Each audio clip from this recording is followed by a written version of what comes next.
Les nuits vous paraissent longues, vous ressentez de la frustration, du stress, du mal à dormir, vous êtes à bout. Détendez-vous.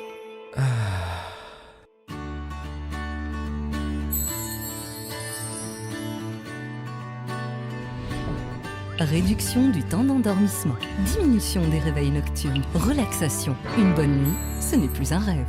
Ce produit est un complément alimentaire sans dépendance disponible en pharmacie. N'hésitez pas à demander conseil à votre pharmacien. Mérinal, notre priorité, la qualité. Bienvenue à la deuxième partie du CPP, le Café Presse Politique. Nous sommes en direct sur Radio M. Nous allons parler évidemment de l'après 1er novembre. Mais demain est un grand jour parce que demain, il y a un discours de Gaët Salah qui va parler du rôle de l'armée dans la société. Donc, c'est un peu de l'ironie. Première question, est-ce que vous pensez que l'armée a un rôle? Dans quelle société? Il y en a beaucoup, hein. Est-ce que vous pensez si on écoute Saad Benzdira, il y a beaucoup de sociétés. Donc absolument. Est-ce que vous pensez, Yassine, que, blague à part, que l'armée a un rôle dans la société, comme le thème de la conférence que va donner demain le chef d'état-major? Bien entendu. C'est normal. Oui? Oui, bien sûr. Elle a un rôle. Hein. En Algérie, elle a toujours eu un rôle. C'est-à-dire, ce qui est en question aujourd'hui avec le mouvement populaire, c'est qu'elle soit totalement conforme à ses missions constitutionnelles et pas au-delà. C'est ça l'enjeu, le débat. Mais pour dire qu'elle a un rôle, c'est une évidence. Elle a un rôle sur plein de niveaux. Voilà. Donc nous, on n'est pas de... C'est pas un sujet faux. Hein. Oui. Vous êtes d'accord avec Saïd Jafar Hassan? Écoutez, l'Algérie... on revient de loin.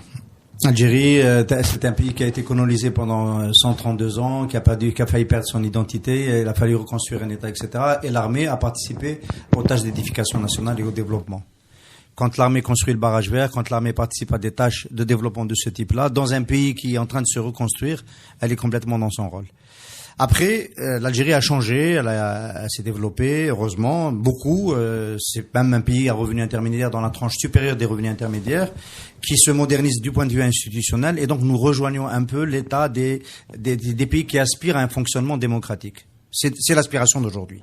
Et dans ce fonctionnement-là, l'armée assure uniquement la tâche de la sécurité du pays et la tâche de la stabilité de ce pays vis-à-vis de l'extérieur. Tant que l'accord des institutions civiles fonctionne et il permet de renouveler, de redistribuer le pouvoir, de réguler la situation, de rendre la justice, d'exercer les tâches régaliennes de l'État. Donc, dans la société, dans l'État moderne, le rôle de l'armée n'est pas celui auquel pense sûrement ce Ahmed Gaët Salah qui va intervenir demain pour nous l'expliquer. Et ce même Ahmed Gaët Salah est intervenu le 1er novembre avec le ministre de la Justice et lui a dit il faut aller jusqu'au bout. Est-ce que le représentant de l'autorité militaire est habilité à dire cela au ministre de la Justice en tant qu'avocat, M. Mellah? Sincèrement, ça aurait fait une belle image de la semaine aussi. Oui. Cet échange vraiment très bref, mais... La réponse aussi. Oui, la réponse, un échange... Mais glaçant. Oui. Exact. Oui, c'est, donc là, c'est le renversement de tout, de tous les repères. Si on revient à l'armée, c'est vrai, l'armée algérienne, elle a fait beaucoup de choses. Mais là, je crois qu'on peut résumer le rôle de l'armée en 2 mots, servir et obéir. Servir la sécurité nationale, obéir aux autorités légitimes, élues par le peuple. C'est tout. Et l'image, en disant au ministre de la Justice, il faut aller jusqu'au bout, si ça a été diffusé par la télévision publique, c'est une manière de dire oui, la justice est libre de faire ce qu'elle veut, mais le fait que l'ordre vienne de Gaët Salah qui pose problème, n'est-ce pas? Ça peut s'expliquer comme une pression sur les magistrats en disant que l'armée soutient le ministre. Et on peut se poser si ça n'a pas eu cet impact-là sur une partie du syndicat des magistrats, c'est-à-dire ça les a amenés à céder, etc. Ils ont pris acte que l'armée est contre leur mouvement. Bon, voilà. Donc, mais en même temps, ça c'est un côté immédiat. Monsieur le ministre de la Justice en a profité, mais sur le fond, tout le discours que le pouvoir n'arrête pas de développer comme quoi la justice est indépendante est en ballot. C'est-à-dire que c'est eux-mêmes qui apportent la contradiction à leur propre discours. Voilà. Comment vous avez réagi à cela, Vous étiez dans la manifestation à Alger. D'ailleurs, vous êtes venu de Annaba spécialement à Oui, Alger. spécialement Vous pour avez la- eu des difficultés pour rentrer à Alger ce jour-là? Non, pas vraiment. Non, pas vraiment. Je suis venu en bus normal. Il y avait pas. Bon, je suis venu 2 jours plus tôt. Ça renforce l'idée de Yassine qui pense que la gendarmerie est en train de laisser les gens passer. Bah, Il y a une usure. Contrairement Il y a une usure. aux instructions du chef Il y a d'état-major. une usure et là aussi c'est comme les juges, hein, c'est disparu. Des endroits où on fait du zèle, il y a des endroits où on prend ça un peu à la, voilà, on n'est pas très zélé pour exécuter les ordres Et tant mieux. qui viennent de Et l'état-major. tant mieux. Comment on a réagi? Comment vous avez réagi à cette déclaration? pour moi, la déclaration, c'était pas quelque chose de vraiment bizarre. Tout le monde sait, même si on essaie de se voiler la face ou bien il y a des gens et des personnes qui tentent de se voiler la face, tout le monde sait que le véritable décideur sur tous les plans, c'est l'institution militaire. Donc, qu'ils lui disent il faut aller jusqu'au bout et qu'ils lui disent 1000 merci, donc c'était complètement logique. C'était aussi le scénario. C'était la diffusion. Oui, Ouais. c'est Parce qu'ils la le diffusion disent, par la télévision publique. Voilà, c'est ça. On le sait qu'ils le disent. Non, Mais moi, là, ils ont choisi de le moi, je diffuser. pense qu'on a vécu quand même avec cet épisode des juges et coiffé par cette formule d'Ahmed Gaïd Saleh destinée à Zermati, on a eu en modèle laboratoire expérimental ce qui est la démarche de l'état-major depuis le début de la révolution. C'est-à-dire, on passe en force. Et de toute façon, on fera des dégâts, mais au bout du bout, c'est notre point de vue qui va passer. Qui aurait pu, on en a parlé en première partie de cette émission, qui aurait pu penser que les magistrats allaient faire une grève? C'est cette démarche-là qui l'a provoqué. C'est cette démarche sous-traitée par Zermati. Zermati, il faut le rappeler quand même au passage, et on ne le rappelle pas assez, qu'il ne devrait pas être à son poste, puisque la supposée constitution qui est supposée être respectée par M. Ben Salah indique qu'on peut changer rien du tout au gouvernement qui a été laissé par le président sortant. Et donc, il ne devrait pas être à ce poste-là. C'est le seul poste pour lequel il y a eu un changement, parce que M. Ahmed Gaïd Saleh voulait quelqu'un de zélé, qui tape dans la fourmilière. Il est connu pour cela. Et donc, qui fait de l'AGS, du Gaïd Saleh en civil, dans l'appareil de l'État pour la partie justice. Et on a vu, à l'échelle réduite expérimentale qui reste quand même un microclimat, par rapport au pays, on a vu les dégâts que ça a provoqué. Rapidement. Voilà. Et aujourd'hui, on peut pas dire que la justice va sortir guérie de ce qui est arrivé, parce qu'elle a été divisée. Il y a des juges qui ont marché pour la majorité, il y en a une minorité qui n'a pas marché, ceux qui vont accepter les nouveaux postes, ceux qui vont pas les accepter, etc. Il y a une différenciation, il y a une institution qui est fracassée par ce qui est arrivé. À l'échelle du pays, Ahmed Gaïd Saleh est en train de faire exactement la même chose. Ça mettra plus de temps pour qu'on le voit. On le voit déjà, on commence à le voir en économie. On commence à le voir, les banques ont peur de donner des crédits, les chefs d'entreprise ne font aucun investissement, le pays est paralysé, les chefs sont... Hier, le Khadar Bourga aurait pu Belchar, rester sur le carreau quand il a fait cette opération suite à une occlusion intestinale, ça aurait pu être une des images de la semaine. Ahmed Gaïd Saleh est en train de mettre le pays en danger avec sa formule jusqu'au bout. Il l'a dit pour la justice, mais en fait, il pense la même chose pour le pays. Et ce qu'il faut dire à ce monsieur, c'est qu'il peut pas gagner. Il peut pas gagner, il peut pas aller jusqu'au bout contre la volonté du peuple algérien. C'est impossible. Il peut nous mettre tous en prison, il peut ratatiner le pays, mais il peut pas gagner. Et donc, encore une fois, et c'est en cela qu'il faut tirer des leçons de ce qui est arrivé dans l'appareil de la justice. Il y a eu un mouvement de grève. Il y a une partie des gens sages, des juges qui sont dans le système, qui ont fait grève. Voilà ce qu'il a provoqué, Ahmed Gaïd. Il a provoqué une grève des juges. C'est complètement insensé. Il a provoqué une grève des magistrats. Et il va soulever une partie du pays qui n'a jamais pensé à se soulever, en continuant comme ça, sans pouvoir gagner. Il faut rappeler que les magistrats sont les plus conservateurs, hein, pas uniquement en Algérie. Hein. J'ai lu un constat du syndicat de la magistrature française, qui est plutôt à gauche, qui disait que les magistrats sont conservateurs, portés naturellement vers le corporatisme, et même plutôt très sensibles aux idées réactionnaires. Et donc là, ça c'est le syndicat de la magistrature. Là, on arrive à les pousser pratiquement dans une situation de rupture. Et c'est remarquable. C'est-à-dire la manière dont se gère le pays et les structures de l'État sont en train de fabriquer du conflit un peu partout et de la contradiction. Alors, oui, de le même ordre d'idée, Monsieur Rabhi, je l'ai dit tout à fait au début, qui est président de chambre, voilà, il est magistrat à sous niveau depuis plusieurs années. Il était membre fondateur du syndicat national des magistrats, ça fait plus de 30 ans. Qui a dit balagh as-sayl az-zuba. Il a tout dit. Ce qui s'est passé à Oran ne s'est pas passé même en Corée du Nord. Donc le fait, généralement la magistrature elle est conservatrice et la magistrature de la cassation elle est particulièrement conservatrice, encore plus.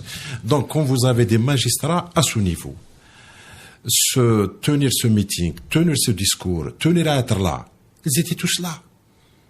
Donc c'est pour dire, là, c'est vraiment, on est dans un processus, tout le monde l'a ressenti comme ça, très destructeur. Le 1er novembre au matin, Ahmed Gaïd Salah dit il faut aller jusqu'au bout au ministre de la Justice. L'après-midi, c'est les Algériens un peu qui nous ont montré partout dans le pays que eux aussi voulaient aller jusqu'au bout. Des millions d'Algériens dans la rue, dans tout le pays, ce 1er novembre. Qu'est-ce qu'il y aura après le 1er novembre? Est-ce que c'est un vendredi décisif par rapport aux autres vendredis? Est-ce que ça peut changer la donne politique, Saïd Jafar?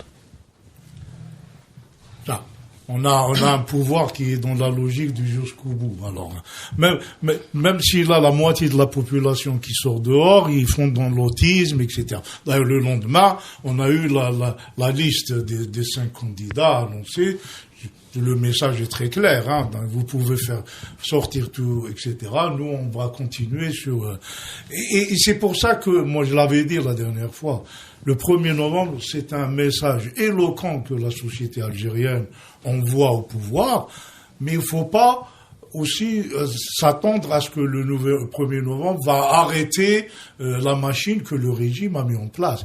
Par contre, ce 1er novembre-là montre son caractère absurde. Hein. Ils peuvent aller jusqu'au bout, faire des élections avec cinq candidats qui ont été tous plus ou moins avec Bouteflika. Le régime qu'on est censé en train d'enterrer, c'est tous des ministres, des premiers ministres de Bouteflika, etc., des soutiens au 5e mandat. Donc voilà. Donc on est dans une situation où la société va continuer à aller pacifiquement, je l'espère et je le souhaite, parce que la vraie inquiétude, elle est là, hein. C'est-à-dire, on a un pouvoir qui est décidé à aller dans un sens. Est-ce que la société va maintenir son action pacifique? C'est le souhait qu'on peut faire le plus ardemment possible pour rester pacifique. Il y avait plus de manifestants à Annaba le 1er novembre, même si vous étiez ici. Oui, même si vous étiez ici, parce que c'est la ville de Gaïd Salah aussi. Donc, oui, il y avait plus, comme je pense partout en Algérie, oui. Le 1er novembre, il y avait plus de monde partout. Oui. Donc, même à Annaba, même si j'ai rencontré la moitié de Annaba à Alger. Oui. Donc, même s'il y a des centaines de personnes qui se sont déplacées pour marcher à Alger, il y avait beaucoup plus de monde à Annaba aussi. On manifeste facilement dans la ville de Gaïd Salah ou est-ce que c'est un peu difficile? Non, ça va. On manifeste facilement tant qu'on ne sort pas d'un certain trajectoire. Oui. Donc, c'est-à-dire le cours de la révolution, la wilaya, pas plus. Pourquoi? Sinon, après, si on continue, on risque d'aller vers... ils ont peur qu'on pense à aller vers la villa d'Ahmed Gaïd Salah. Ouais. Donc là, il y a tout le renfort sécuritaire est loin de la manifestation.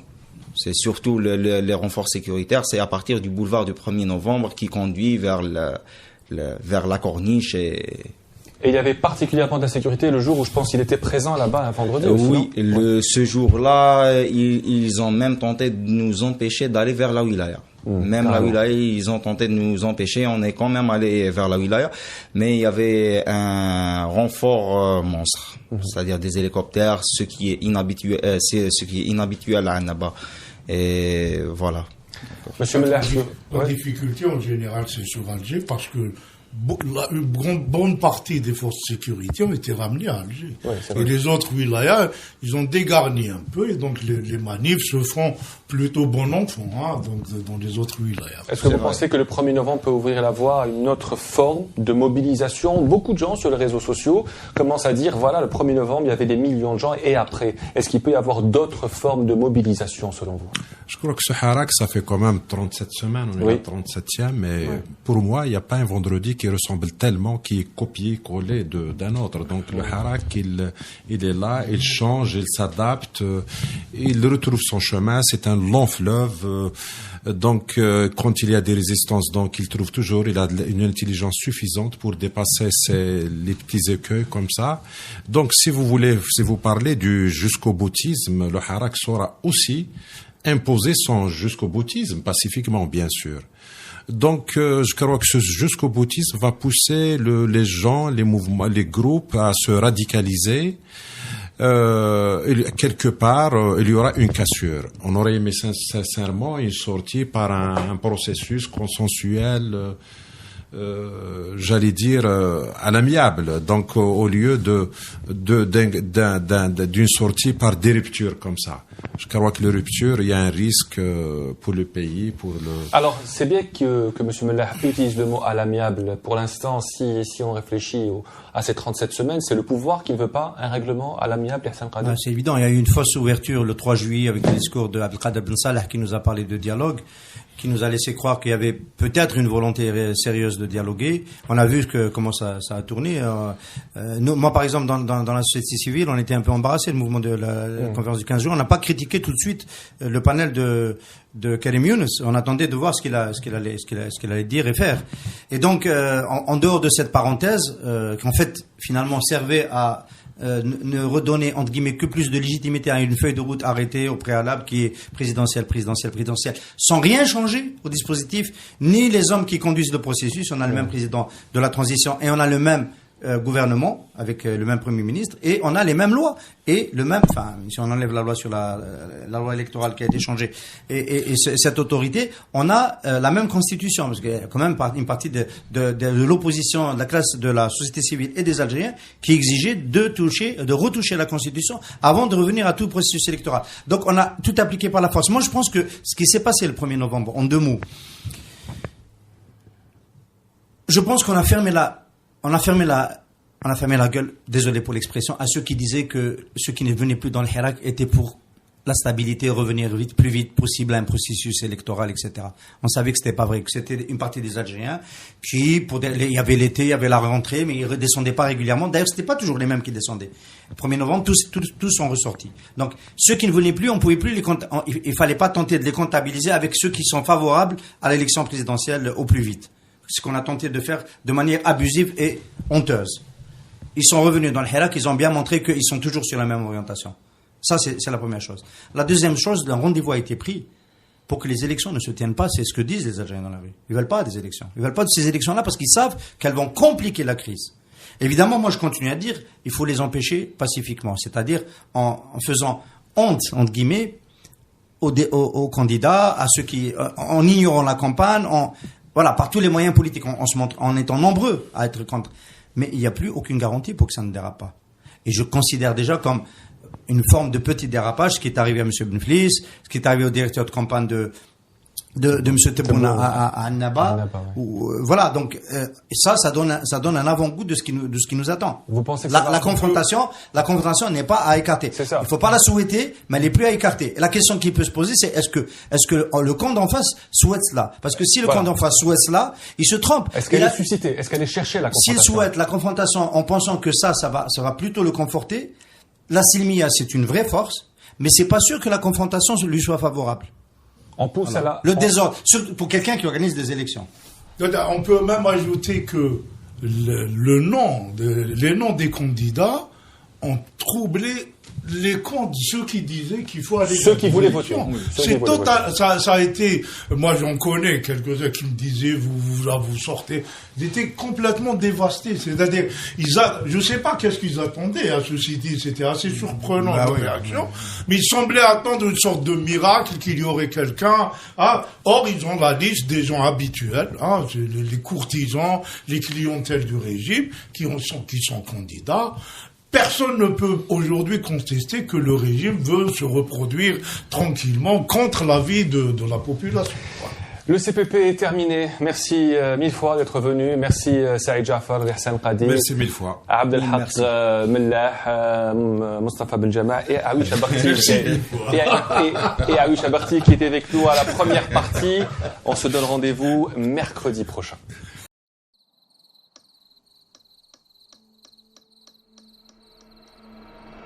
Les nuits vous paraissent longues, vous ressentez de la frustration, du stress, du mal à dormir, vous êtes à bout. Détendez-vous.